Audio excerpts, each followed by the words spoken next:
सुबह सुबह जब खिड़की खोली तो पहले जो ठंडी हवा का झोंका आता था, अब उसकी जगह हल्का सा धुआं और अजीब सी गंध आ जाती है। पहले लगता था ये पड़ोसी के किचन से आ रही होगी, लेकिन फिर एहसास हुआ ये तो हमारे पूरे शहर का खाना है और मेन्यू में है धुआं, धूल और प्रदूषण। हम अक्सर सोचते हैं कि प्रदूषण का मतलब बस कहीं फैक्ट्री का चिमनी से निकलता धुआं, लेकिन सच ये है कि ये हमारे रोजमर्रा के छोटे छोटे कामों से भी बनता है, जैसे घर के बाहर कूड़ा जलाना, बेवजह गाड़ी स्टार्ट करके खड़ी रखना, या फिर वो प्लास्टिक का बैग जिसे हम अभी तो नया है कहकर 3 बार और इस्तेमाल करते हैं और आखिर में नाले में छोड़ देते हैं। बढ़ता प्रदूषण और जलवायु परिवर्तन कोई अचानक आसमान से गिरी मुसीबत नहीं है, ये हमारी आदतों, हमारी सुविधा और कभी कभी हमारी लापरवाही का नतीजा है। सोचिए, जब हम गर्मियों में एसी चला रहे होते हैं और सोचते हैं क्या ठंडक है, उसी वक्त कहीं न कहीं ये ठंडक धरती को और ज्यादा गर्म कर रही होती है। हाँ, ये सुनने में उल्टा लगता है, लेकिन यही सच है। जैसे ज्यादा मिठाई खाने से खुशी तो मिलती है, पर शुगर भी बढ़ जाती है। असल में जलवायु परिवर्तन का मतलब है मौसम का पागलपन। कभी इतनी बारिश कि छत से पानी गिर रहा है और आप सोच रहे हैं ये तो लगता है बादल घर शिफ्ट कर रहे हैं, और कभी इतनी गर्मी की लगता है जैसे सूरज ने धरती के और नजदीक फ्लैट ले लिया हो। ये सब सिर्फ मजाक नहीं है, बल्कि हमारे अपने बनाए हालात का नतीजा है। कार्बन डाइऑक्साइड, मीथेन और ऐसे कई गैसों का जमावड़ा हमारे वातावरण में पार्टी कर रहा है और बाउंसर कोई नहीं है जो इन्हें बाहर निकाले। अब सवाल ये है कि हम ऐसा कर क्या रहे हैं जिससे ये सब हो रहा है। गाड़ियां इतनी चल रही हैं जैसे हर कोई दुनिया की सबसे लंबी रोड ट्रिप पर निकला हो। शहर में नए नए मॉल, बिल्डिंग्स, रोड सब बनने के लिए पेड़ काटे जा रहे हैं, और पेड़ तो वैसे भी हमारे लिए बस सेल्फी का बैकग्राउंड बनकर रह गए हैं। ऊपर से प्लास्टिक का इस्तेमाल, जो हमें लगता है ये तो छोटी चीज है, लेकिन उसका असर बड़ा होता है। ये सब मिलकर धरती का बैलेंस बिगाड़ देते हैं, जैसे चाय में चीनी की जगह नमक डाल देना। शायद आपको लगे कि ये सब तो सरकार का काम है, बड़े बड़े फैसले लेने का, लेकिन सच कहूं तो शुरुआत हमसे होती है। जैसे घर में कोई लाइट बेवजह जल रही है और आप सोच रहे हैं अरे बिजली का बिल तो पापा भरेंगे, वैसे ही हम धरती का बिल अगली पीढ़ी पर डाल रहे हैं, और ये बिल सिर्फ पैसे का नहीं बल्कि उनके जीने के हक का है। आपने गौर किया होगा, अब मौसम का कोई भरोसा नहीं रहा। पहले गर्मी, सर्दी, बरसात का टाइम फिक्स था, अब तो सर्दी में धूप ऐसे निकलती है जैसे छुट्टी पर आई हो, और गर्मी में बारिश ऐसे बरसती है जैसे किसी ने पानी का टैंकर उलट दिया हो। ये बदलाव मजेदार लग सकते हैं, लेकिन खेती, किसानी, पानी की कमी और बीमारियों के लिए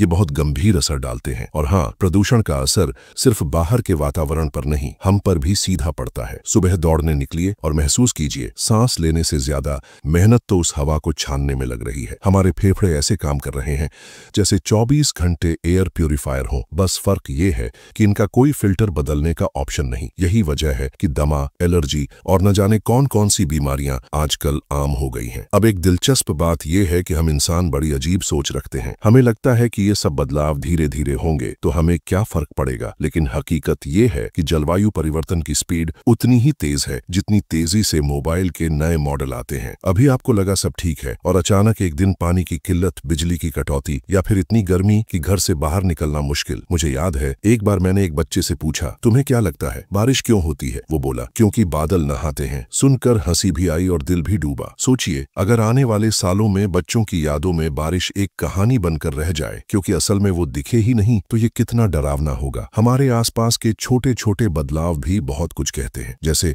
गली के किनारे जो खाली जमीन पर हर साल घास उगाती थी, अब वहां बस धूल उड़ती है। जो पक्षी सुबह सुबह चहचहाते थे, अब उनकी आवाज ट्रैफिक के हॉर्न में दब जाती है। ये सब सिर्फ खोने वाली चीजें नहीं, ये चेतावनी है कि अगर अभी नहीं संभले तो कल बहुत देर हो जाएगी। लेकिन यहाँ बात सिर्फ डराने की नहीं है, क्योंकि अगर समस्या हमारी बनाई हुई है तो समाधान भी हम बना सकते हैं, और इसमें मजा भी है। सोचिए, अगर हम थोड़ी समझदारी से जीना शुरू करें तो ये बदलाव हमें भी फायदा देंगे। जैसे पैदल चलना, पेट की चर्बी भी घटेगी और हवा भी साफ होगी। कपड़े सुखाने के लिए धूप का इस्तेमाल, बिजली का बिल भी कम, और कपड़े में वो ताजी धूप की खुशबू भी। और हाँ, ये मत सोचिए कि बदलाव के लिए आपको कोई बहुत बड़ा बलिदान देना पड़ेगा। बस छोटी छोटी आदतें बदलनी होंगी, जैसे बेवजह प्लास्टिक ना लेना, साइकिल का इस्तेमाल करना, अपने इलाके में पेड़ लगाना और पानी बर्बाद ना करना। सुनने में ये बातें पुरानी लग सकती हैं, लेकिन असल में ये नए स्मार्टफोन के सॉफ्टवेयर अपडेट से भी ज्यादा तेज काम करती हैं। असल में बदलाव शुरू करने के लिए किसी बड़े मौके का इंतजार मत कीजिए। ये वैसे ही है जैसे आप सोचते रहें कि कल से डाइट शुरू करूंगा, और वो कल कभी आता ही नहीं। अभी से, आज से छोटी शुरुआत करें। आपकी छोटी कोशिश किसी और के लिए बड़ी राहत बन सकती है, और यही तो असली कमाल है। अगर आप सोच रहे हैं कि अकेले आप क्या बदल पाएंगे, तो याद रखिए, हर बड़ी नदी एक छोटी बूंद से शुरू होती है। हम में से हर कोई अगर एक एक कदम उठाए तो मिलकर हम पूरे सिस्टम सिस्टम की दिशा बदल सकते हैं। और शायद तब एक दिन फिर से सुबह खिड़की खोलने पर ठंडी साफ हवा का झोंका आएगा, बिना किसी धुएं, बिना किसी डर के। सबसे पहले तो ये समझ लीजिए कि प्रदूषण कम करना और जलवायु परिवर्तन रोकना कोई सिर्फ वैज्ञानिकों का प्रोजेक्ट नहीं है, ये हमारी रोजमर्रा की आदतों का खेल है। और अच्छी बात यह है कि इसे बदलना रॉकेट साइंस नहीं है, बस थोड़ी समझदारी चाहिए। पहली आदत, गाड़ी का इस्तेमाल सोच समझकर। अगर आपका ऑफिस घर से 2 किलोमीटर दूर है तो कार में बैठकर जाने की जगह पैदल या साइकिल से जाइए। पेट्रोल भी बचेगा, सेहत भी बनेगी और ट्रैफिक में फंसकर वो गुस्सा भी नहीं आएगा जो अक्सर हॉर्न बजाते हुए आता है। और हाँ, अगर दोस्तों के साथ कहीं जाना हो तो कारपूल करें। गाड़ी में 4 लोग बैठेंगे तो म्यूजिक भी मजेदार लगेगा और ईंधन भी आधा खर्च होगा। दूसरी आदत, प्लास्टिक को अलविदा। वो प्लास्टिक की बोतल, बैग, स्ट्रॉ, ये सब इतने धीरे खत्म होते हैं कि बीच में आप 2-3 बार शादी अटेंड करके आ जाएं, लेकिन प्लास्टिक वही का वही मिलेगा। कपड़े के बैग का इस्तेमाल कीजिए और पानी स्टील या कांच की बोतल में रखिए। तीसरी आदत, ऊर्जा की बचत। जब कमरे में लाइट जल रही हो और आप बाहर चले जाए तो ये मत सोचिए कि अरे अभी तो वापस आना है। लाइट बंद कर दें। पंखा, टीवी, चार्जर जो भी इस्तेमाल न हो रहा हो बंद कर दीजिए। ये वैसे ही है जैसे जेब में रखा पर्स गिरने से पहले पकड़ लेना। चौथी आदत, पेड़ लगाना और उनकी देखभाल। पेड़ लगाना आसान है लेकिन उन्हें बड़ा करना असली काम है। और पेड़ का फायदा सिर्फ ऑक्सीजन नहीं बल्कि ये आपके इलाके का मौसम भी बेहतर करते हैं, मिट्टी को पकड़ कर रखते हैं और बारिश के पानी को जमीन में सोखने में मदद करते हैं। अब सोचिए, अगर हम इन आदतों को अपनाते हैं तो क्या होगा। सबसे पहले तो हवा साफ होगी और साफ हवा का मतलब सुबह सांस लेते हुए आपको लगेगा कि ये तो किसी हिल स्टेशन की खुशबू है। बीमारियां कम होंगी, बच्चे बाहर खेल पाएंगे और डॉक्टर के पास जाने के चक्कर भी कम लगेंगे। पानी की कमी कम होगी क्योंकि पेड़ और सही जल प्रबंधन से बारिश का पानी जमीन में जाएगा, न कि नालों में बहकर बर्बाद होगा। मौसम का संतुलन लौटेगा और वो वक्त आएगा जब गर्मी में इतनी राहत होगी कि पंखा लो, स्पीड पर चलाकर भी आराम मिल जाए। और हाँ, इस बदलाव का असर हमारी मानसिक शांति पर भी होगा। जब आसपास की हवा, पानी और मौसम ठीक होंगे तो हमारा मूड भी बेहतर होगा। ट्रैफिक में फंसकर चिड़चिड़ाना कम होगा और शायद हम दूसरों पर भी कम गुस्सा करेंगे। एक बार की बात है, राजस्थान के एक छोटे से गांव में लोग पानी की कमी से परेशान थे। हर साल बारिश कम हो रही थी, खेत सूख रहे थे और लोग सोच रहे थे कि अब तो यहाँ से पलायन करना पड़ेगा। लेकिन गांव के कुछ लोगों ने सोचा कुछ करना पड़ेगा। उन्होंने अपने इलाके में छोटे छोटे तालाब और जोहड़ बनाए, बारिश का पानी इकट्ठा किया और आसपास पेड़ लगाने शुरू किए। शुरू में लोग हंसते थे, अरे इतने छोटे छोटे तालाब से क्या होगा। लेकिन कुछ सालों बाद वही लोग मानने लगे कि ये सबसे बड़ा बदलाव था। अब उस गांव में पानी की कमी नहीं, खेत हरे भरे हैं और आसपास का तापमान भी कम हो गया है। और मजेदार बात यह है कि ये सब बिना किसी बड़े सरकारी प्रोजेक्ट के, बस लोगों की समझदारी और मेहनत से हुआ। अब आप सोच रहे होंगे, अच्छा मैं क्या करूं? तो आज से ही एक छोटा कदम उठाइए। अपनी जिंदगी से एक ऐसी आदत हटाइए जो प्रदूषण बढ़ाती है, चाहे वो रोज प्लास्टिक बैग लेना हो या बेवजह गाड़ी इस्तेमाल करना या लाइट जलाकर छोड़ना। और एक आदत जोड़िए जो जलवायु के लिए अच्छी हो, जैसे महीने में एक बार पेड़ लगाना, साइकिल चलाना या अपने मोहल्ले में सफाई अभियान शुरू करना। और इसे सिर्फ अपने तक मत रखिए, अपने दोस्तों, परिवार और पड़ोसियों को भी इसमें शामिल। हम अक्सर सोचते हैं कि दुनिया बदलना मुश्किल है, लेकिन सच तो ये है कि दुनिया बहुत जल्दी बदल जाती है। बस फर्क इतना है कि ये बदलाव अच्छे हों या बुरे, ये हम पर निर्भर करता है। अगर हम सब मिलकर छोटे छोटे कदम उठाएं तो धरती का चेहरा बदल सकता है। और हाँ, जब अगली बार सुबह खिड़की खोलें और ठंडी ताजी हवा आपके चेहरे को छुए तो याद रखिए, ये सिर्फ प्रकृति का तोहफा नहीं, ये आपकी अपनी कोशिशों का भी इनाम है। और शायद तब आप मुस्कुराकर कहेंगे, ये है असली लग्जरी जो किसी मॉल में नहीं मिलती।